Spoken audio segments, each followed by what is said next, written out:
거기서 항상 회원님들이 여쭤보시는 게 이 감미료에 대한 부분이더라고요. 물론 결론부터 말씀을 드리면은 M타입 분들은 비정제 원당 그리고 밤꿀 이런 것들을 사용하시면은 도움이 되실 거고요. S타입 분들은 아가베 시럽이나 나항과 추출 분말이나 아카시아 꿀 그리고 스테비아 이런 것들을 사용하시면 될 것 같습니다. 올리고당 같은 경우는 그 원료가 조금 불분명하다 보니까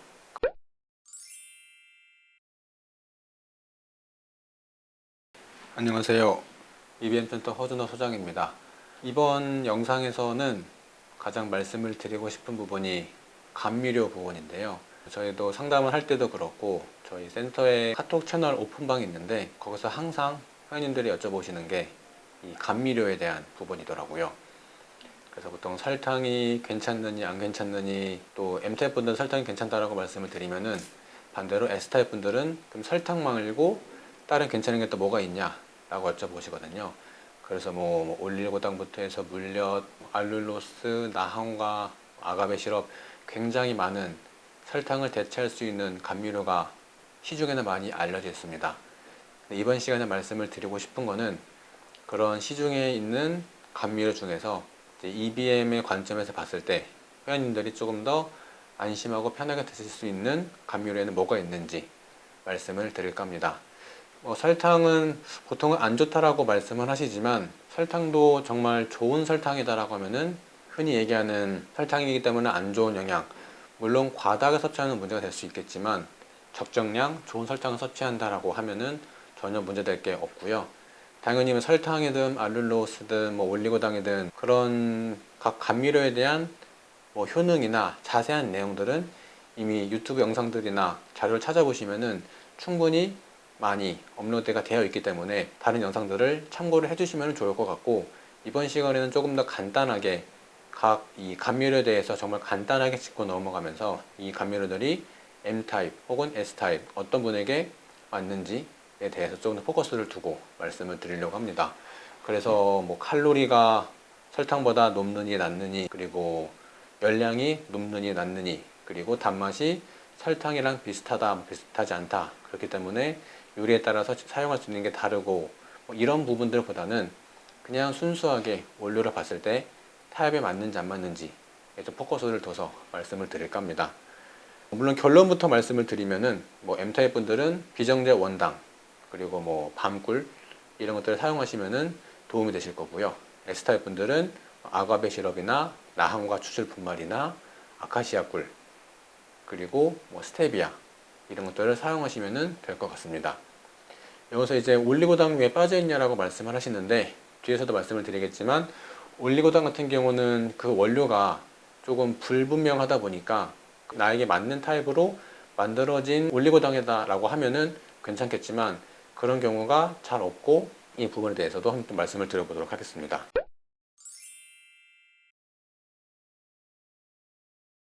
우선 첫 번째로 이야기가 나오는 게 올리고당인데요.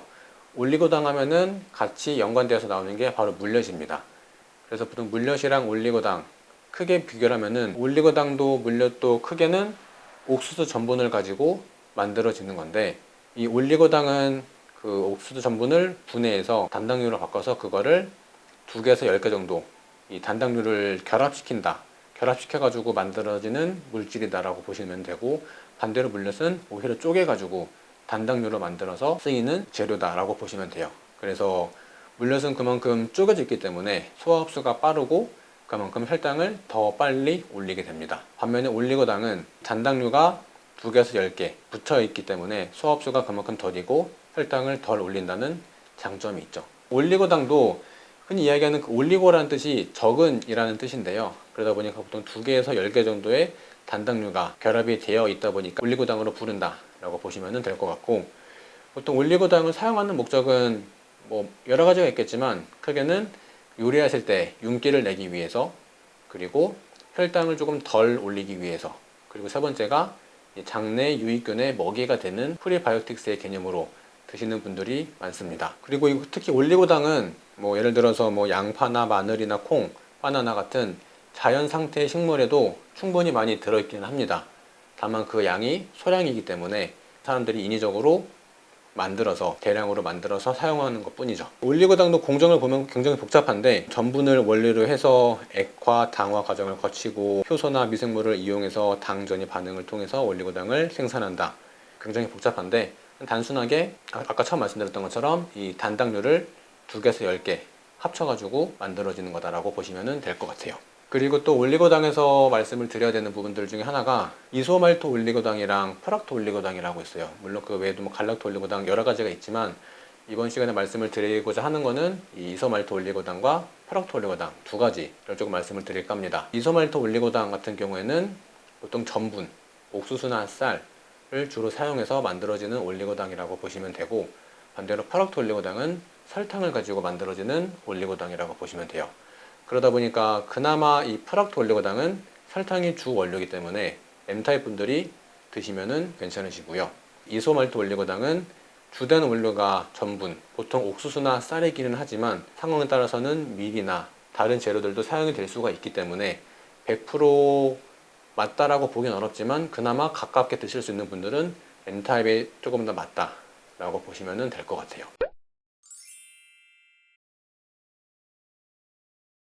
보통 영양성분표를 보시면은 거기에 뭐 탄수화물, 식이섬유, 당류, 나트륨 여러 가지 적혀 있습니다. 그래서 이제 올리고당을 사실 때 눈여겨 보셔야 될 부분은 탄수화물이랑 당류랑 식이섬유예요.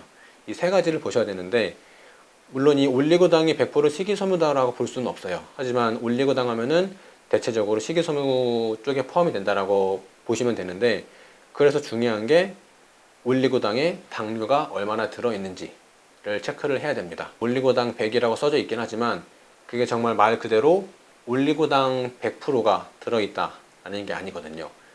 예를 들면은 사과즙 100%라고 했을 때 실제로 원료를 보시면은 사과즙 100% 농축액을 일부 사용했을 때도 사과즙 100%라고 표시를 합니다.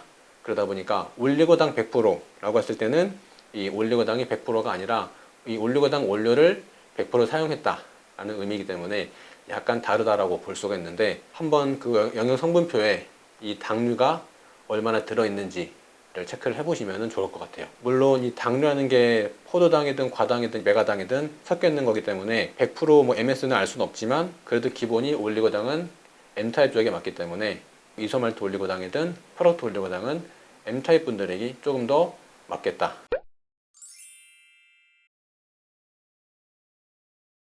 그 다음에 알룰로스인데요. 이것도 굉장히 핫한 감미료 중에 하나이기는 합니다. 저희도 이제 EBM에서 늘 상담을 하다 보면은 과거에는 없었던 새로운 감미료들이 계속해서 만들어지고 있는데, 어떻게 보면은 설탕이 계속 안 좋다라고 인식이 되어 있다 보니까 어떻게 하면은 설탕이랑 비슷한 맛을 내면서 칼로리는 낮출 수 있을까라는 그것을 시작으로 해서 여러 가지 감미료들이 만들어지고 있는데, 알룰로스 같은 경우는 물론 원료는 다양합니다. 뭐 미래잎이나 무화과나 건포도나 키위나, 문제는 이것도 많이 들어있지가 않다는 거예요.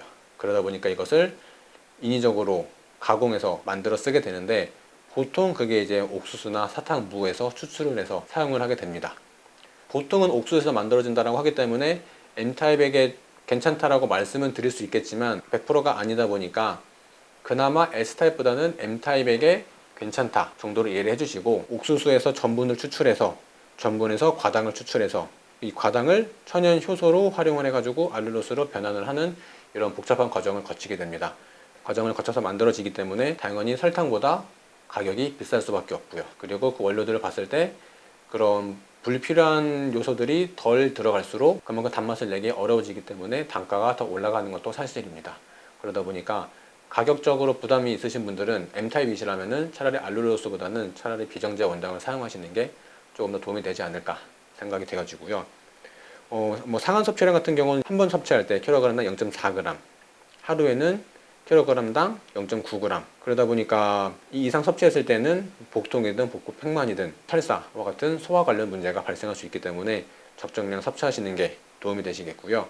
단맛 같은 경우는 뭐 설탕이 70%다라고 알려져 있고, 칼로리도 설탕이 100g당 400kcal라고 하면은 알룰로스는 10분의 1인 40kcal로 거의 없다시피 하기 때문에 칼로리도 낮다라고 보시면 좋을 것 같아요. 그 다음에 알룰로스도 뭐 디알룰로스, 푸시코스, 사이코스 굉장히 여러 가지 이름으로 불리고 있는데 이런 것들도 다 동일하게 알룰로스다 라고 보시면 될 것 같습니다.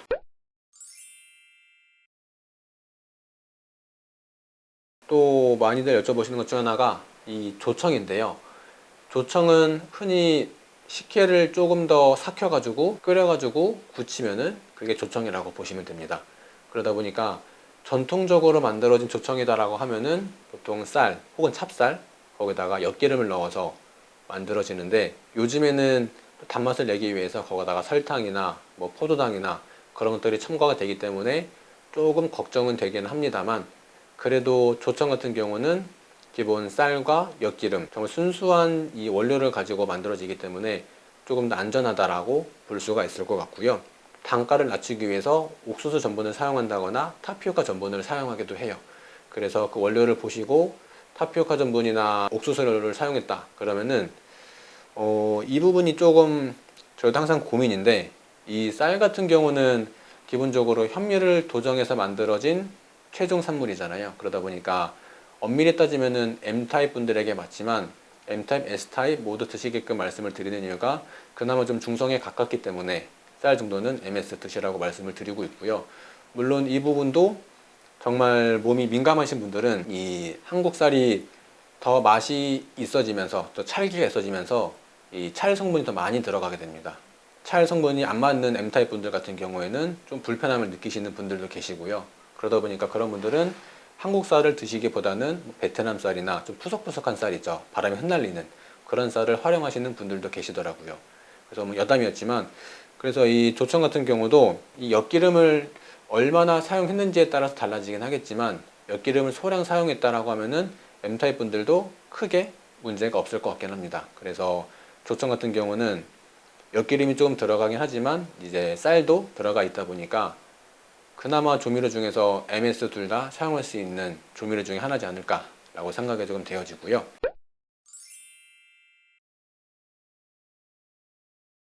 그 다음에 또 한 가지가 이 자일리톨인데, 보통 이 톨로 끝나는 감미료들이 있어요. 이런 것들이 보통 당 알코올이라고 분류가 되는데, 자일리톨도 그 당 알코올의 일종이라고 보시면 될 것 같고, 자일리톨은 흔히 알려져 있는 그 자일리톨 껌에 들어있는 감미료라고 보시면 됩니다. 흔히 뭐 충치 예방 그리고 치약, 껌 이런 것들은 많이 사용이 되고 있는데요. 이 자일리톨 같은 경우는 뭐 자작나무나 떡갈나무나 벚나무 같은 화렵수에서 추출되는 자일란, 헤미셀룰로즈를 이용해서 만들어지는 감미료라고 보시면 됩니다. 그래서 자작나무나 떡갈나무, 벚나무 등은 주로 M타입에 맞는 식품들이 많다 보니까 M타입 쪽에 가깝다라고 보시면 될 것 같습니다.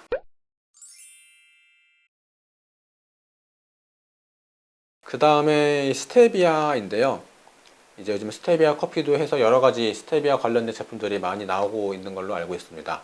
스테비아도 엄밀히 따지면은 보통 이 스테비오사이드라고 해서 스테비아라고 하는 식물에서 추출되는 성분 중에 하나거든요. 설탕의 단맛에 200에서 300배 많다라고 알려져 있으면서 칼로리는 낮기 때문에 대체 감미료로 각광을 받고 있는데, 시중에 있는 스테비아 설탕을 보시면은 원료를 보시면은 스테비아 성분이 그렇게 많이 들어있지가 않습니다. 스테비오사이드가 적게는 1%, 5%, 10% 들어있고 나머지는 대개가 에리스리톨이 차지를 하고 있어요. 이것도 원료에 따라 달라질 수가 있는 부분이다 보니까 조금 조심하시는 게 좋은데, 근본적으로 스테비아라는 식품은 S타입에게 맞기 때문에 스테비아를 S타입 분들에게 대체해서 말씀을 드리고 있기는 합니다. 에리스리톨이 들어가 있지 않은 순수한 스테비아 분말 같은 게 있으니까요. S타입 분들은 그 스테비아 분말을 활용하시면 조금 더 도움이 되신다 라고 이해를 해주시면 될 것 같습니다. 이 에리스리톨 부분인데요. 결국 이것도 톨로 끝나다 보니까 당 알코올의 일종이다라고 보시면 될 것 같고요. 이 에리스리톨도 실제로 뭐 과일이나 버섯이나 자연식품에도 많이 존재를 합니다. 다만 이것도 그 양이 적기 때문에 인공적으로 만들어서 사용하는 감미료 중에 하나다라고 보시면 되는데요. 이 당알코올 하면은 뭐 소르비톨, 만니톨, 말티톨 굉장히 여러 가지 감미료들이 있습니다. 그래서 앞으로 어떤 가공식품을 사실 때 뒤에 원재료명에 이런 것들이 들어가 있는지 체크를 해보시면 조금 더 도움이 되실 것 같고요. 이 에리스리톨과 같은 당 알코올이 가지고 있는 장점은 소화흡수가 안 되기 때문에 칼로리가 낮다라는 장점이 있습니다.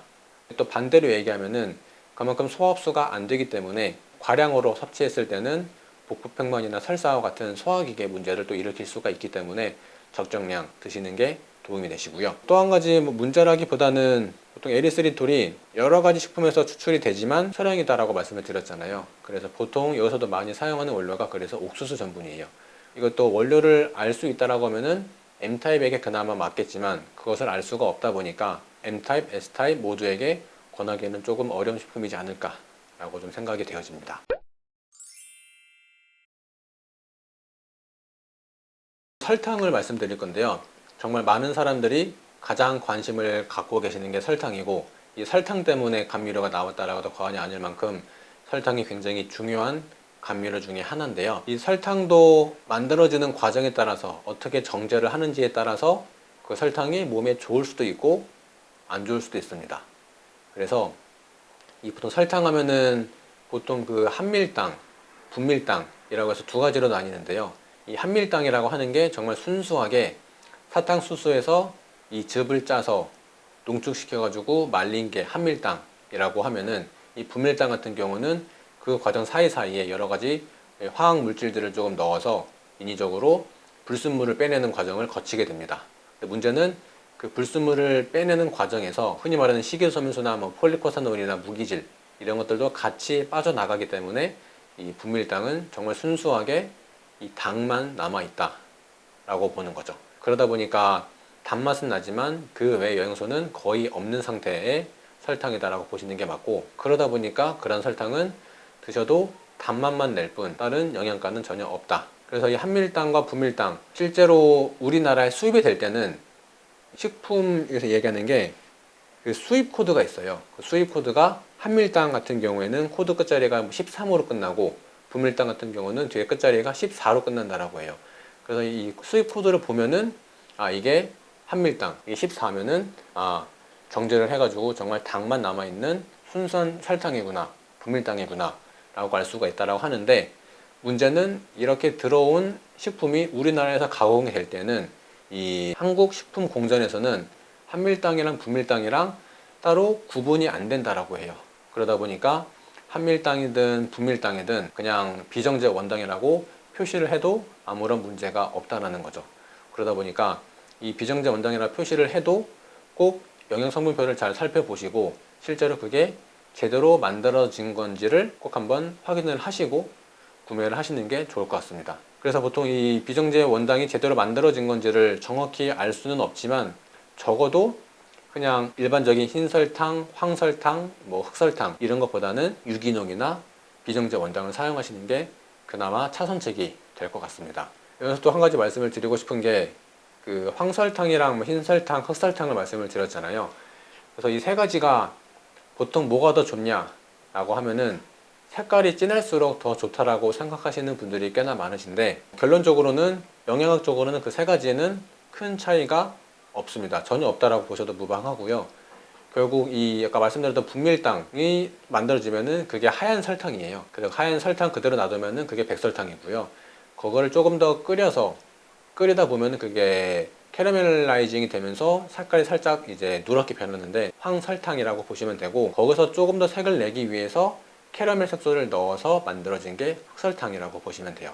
그래서 영양적인 차이는 전혀 없고 그냥 색감적인 차이, 그러니까 요리하는 것에 따라서 색감이 조금 더 필요한, 예를 들어서 수정과나 약과, 후두파이 이런 것들을 만들 때는 흑설탕을 사용하시고, 매실청이나 레몬청 만드실 때는 황설탕, 그리고 색에 영향을 주지 말아야 되는, 예를 들어서 빵이나 과자 같은 경우에는 백설탕을 사용하는 경우가 많죠. 만드는 요리에 따라서 조금 달라지는 거고, 그리고 맛이 조금 더 진해진다 정도이지 그 세 가지에는 영양가의 차이는 전혀 없다라고 보시는 게 맞습니다.